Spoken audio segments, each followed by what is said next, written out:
সবাইকে আমাদের নতুন চ্যানেল নলেজ অব বেঙ্গলিতে স্বাগত জানাই।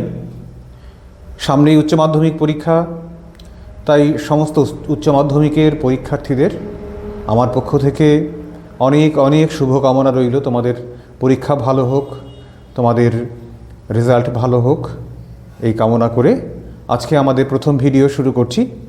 শুরুতেই আমি তোমাদের যেটা বলবো সেটা হলো বাংলার কিছু সাজেশন আমি তোমাদের বলে দেবো আজকে।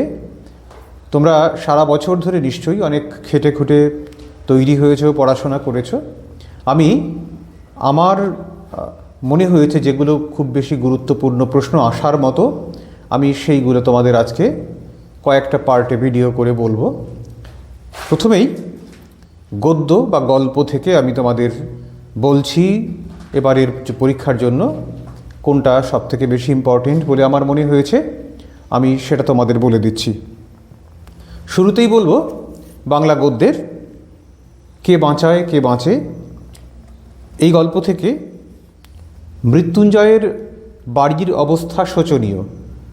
তোমরা লিখে নিতে পারো, আর আমি স্ক্রিনে তোমাদের দিয়ে দেবো শেষে এই আজকের যে সাজেশন সেখান থেকেও তোমরা লিখে নিতে পারবে। মৃত্যুঞ্জয়ের বাড়ির অবস্থা শোচনীয়। মৃত্যুঞ্জয় কে, তার বাড়ির অবস্থা শোচনীয় কেন? Very important question. আর একটা এখান থেকে আসতে পারে, সেদিন আপিস যাবার পথে মৃত্যুঞ্জয় প্রথম মৃত্যু দেখল। এই মৃত্যু দেখে মৃত্যুঞ্জয়ের প্রতিক্রিয়া কী হয়েছিল? খুব গুরুত্বপূর্ণ প্রশ্ন, পরীক্ষায় আসার মতো। এরপরে ভারতবর্ষ গল্প, এই গল্প থেকে প্রশ্ন কিন্তু এবার দেবেই, কাজেই এই গল্পটা তোমরা একটু ভালো করে দেখে যেও। যতগুলো প্রশ্ন তোমরা করেছো সবগুলোই দেখে যেও। তবু আমি এখান থেকে দু একটা প্রশ্ন বলছি তোমাদের জন্য। দেখতে দেখতে প্রচণ্ড উত্তেজনা ছড়ালো চারদিকে। প্রসঙ্গ উল্লেখ করে এই উত্তেজনাপূর্ণ ঘটনার বিবরণ দাও। আরেকটা হচ্ছে আমি কি তা দেখতে পাচ্ছিস নে? কোন প্রশ্নের উত্তরে বক্তা এ কথা বলেছে? গল্পানুসারে বক্তার স্বরূপ বিশ্লেষণ করো। খুব গুরুত্বপূর্ণ প্রশ্ন, পরীক্ষায় আসার মতো প্রশ্ন। আর একটা হলো ভারতবর্ষ গল্পের নামকরণের সার্থকতা বিচার করো। আমার বিচারে এই প্রশ্নগুলো অত্যন্ত গুরুত্বপূর্ণ। আচ্ছা, এরপরে আমি বলবো ভাত গল্প থেকে আসল বাদার খোঁজ করা হয় না আর উৎসবের। আসল বাদা বলতে কি বোঝানো হয়েছে? উৎসব, সেই বাদা খোঁজ করতে পারেনি কেন? এই একটা প্রশ্ন। এই বাদা থেকে আর একটা প্রশ্ন হতে পারে, যেমন বাদার ভাত খেলে তবে তো সে আসল বাঁদাটার খোঁজ পেয়ে যাবে একদিন। বাদা কি উদ্দিষ্ট ব্যক্তির, এরকম মনে হওয়ার কারণ কি? এই প্রশ্নগুলো গল্প থেকে তোমরা একটু ভালো করে দেখে নিও। তবে হ্যাঁ, একটা কথা কিন্তু সবাই মনে রাখবে, ছোট প্রশ্ন মানে এমসিকিউ এবং এসিকিউ, এগুলো কিন্তু খুঁটিয়ে খুঁটিয়ে তোমরা লাইন ধরে ধরে যদি না পড়ো তাহলে তোমাদের পক্ষে পারা একটু মুশকিল হবে। তাই আমার পরামর্শ সবার কাছে যে প্রত্যেকটা গল্প তোমরা খুঁটিয়ে খুঁটিয়ে পড়বে, কবিতাও যেখান থেকে শর্ট কোশ্চেন হয়, তাহলে আশা করব তোমাদের কোনো প্রশ্নে সমস্যা হবে না। এরপর আমি বলবো কবিতার প্রশ্ন।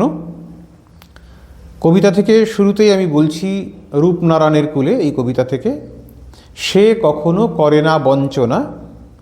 কে বঞ্চনা করে না, আর কবি কিভাবে এই ভাবনায় উপনীত হয়েছেন? খুব গুরুত্বপূর্ণ প্রশ্ন, আসার মতো প্রশ্ন। আর এই যে কবিতাটা অর্থাৎ রূপনারায়ণের কুলে থেকে কিন্তু এবার প্রশ্ন দেওয়ার সম্ভাবনা অত্যন্ত বেশি, কাজেই সবাই খুব মন দিয়ে পড়বে কবিতাটি। আমৃত্যু দুঃখের তপস্যা এ জীবন। কবি এই জীবনকে কেন আমৃত্যু দুঃখের তপস্যা বলেছেন? এই দুঃখের তপস্যা করে কবি কিভাবে নিজের স্বরূপ বা আত্মস্বরূপকে উপলব্ধি করলেন? খুব গুরুত্বপূর্ণ প্রশ্ন। শিকার কবিতা থেকে বলছি, শিকার কবিতায় ভোরের পরিবেশ যেভাবে প্রকাশিত হয়েছে তা নিজের ভাষায় লেখো। এই পরিবেশ কোন ঘটনায় করুণ হয়ে উঠেছিল?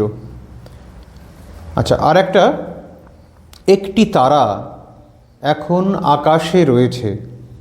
শিকার কবিতায় কবি এই তারার সৌন্দর্য যেভাবে বর্ণনা করেছেন তার পরিচয় দাও।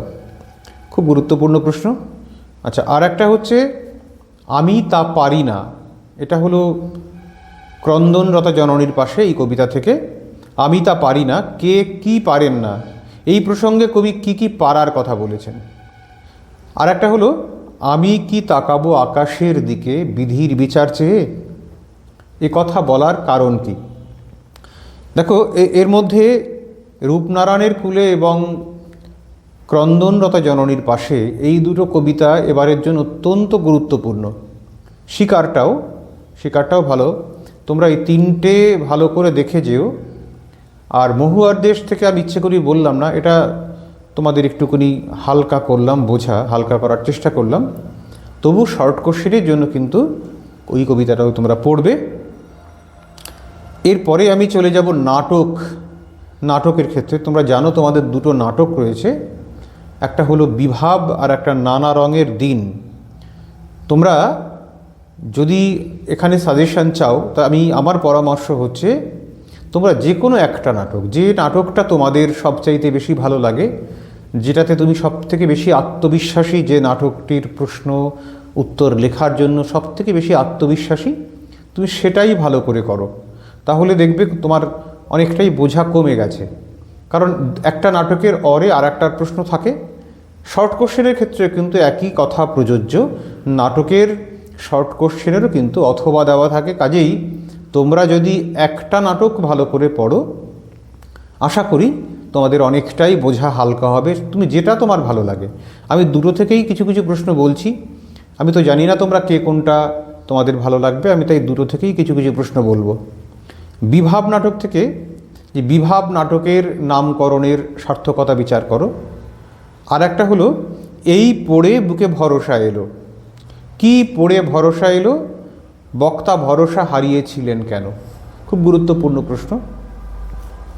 আর একটা প্রশ্ন এখান থেকে হতে পারে, একদম শেষেই, নাটকের শেষে রয়েছে একটা লাইন, এবার নিশ্চয়ই লোকের খুব হাসি পাবে, এই উক্তিটির তাৎপর্য কী?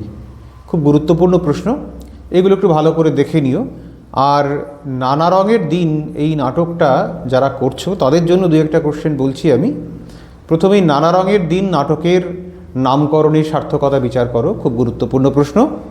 আর একটা হলো রজনীকান্ত চট্টোপাধ্যায়ের চরিত্র বিশ্লেষণ করো, এটাও খুব ভালো প্রশ্ন, তোমরা দেখে নিতে পারো, ভালো করে দেখে নিও। কারণ শর্ট কোশ্চেন কিন্তু দুটোতেই আছে, আবারও বলছি শর্ট কোশ্চেন দুটোতেই আছে। যে নাটকটাই তোমরা পড়ো না কেন সেটা কিন্তু খুব ভালো করে পড়বে, তার কারণ শর্ট কোশ্চেনের উত্তর তোমাকে দিতে হবে। সেখানে যদি ভুল হয় তাহলে তোমাদের নম্বর কমে যাবে, তোমরা নিশ্চয়ই সেটা চাইবে না।